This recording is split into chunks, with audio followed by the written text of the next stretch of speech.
Bir, iki, üç. Kandayсыңар, достор? Мен көнүгүү ушинтип, көнүгүүлөрдү жасайын деп жатам. Анткени мен чоңойгондо абдан күчтүү болгум келет.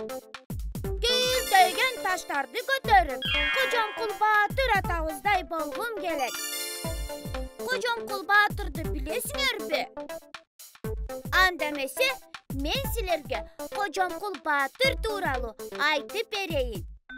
Илгери бир кичинекей айылда Кожомкул деген бала жашаган экен. Ал абдан күчтүү болгон экен. Кичине кезинен эле чоңдор көтөрчү оор нерселерди оңой эле көтөрүп койчу экен. Кийинчерээк чоңойгон кезде сайдагы килтеген ташты көтөрүп койгон дешет. Ал ташты башка эч ким көтөрө албай коюптур. Бир жолу Кожомкул башка айылга досторуна бара жатканда чоң тоого туш келет. Аты чарчап баса албай калган экен. Ошондо Кожомкул тайманбастан атын мойнуна көтөрүп алып, тоону ашып кетиптир. Көрдүңөрбү, достор? Кожомкул кандай гана баатыр болгон. Мен дагы күнүгө машыгып, кийин Кожомкулдай баатыр болсам дейм. Балдар, силер оор менен жеңилдин айырмасын билесиңерби? Келгиле анда. Мына бул оюнчуктардын кимиси оор, кимиси жеңил экенин байкап көрөбүз. Коюник абдан жеңил экен. Ой, аюу болсо абдан оор экен. Тилки аябай жеңил турбайбы? Ойбой, динозавр болсо абдан оор экен. Жеже ушунчалык кичинекей, ошон үчүн аябай жеңил. Маймыл болсо жежеге караганда оор экен.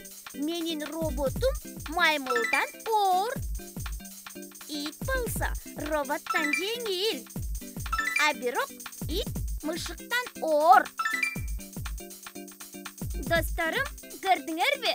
Ким жеңил, а ким оор экенин билип калдыңарбы? Жеңил менен оордун айырмасын билип жүргүлө. Жеңил нерсени биз оңой эле көтөрүп коебуз. Ал эми оор нерсени көтөрүү үчүн биз күчтүү болушубуз керек. Жеңил менен оордун айырмасын билет биз. Жеп жеңилди оп-оңой көтөрүп да ийебиз. Оор нерсени көтөрбө, белиң ооруйт дейт апам. Оор буюмду оп-оңой жонун артып кетти атам. Мен да күчтүү болом деп көнүгүүлөр жасаймын.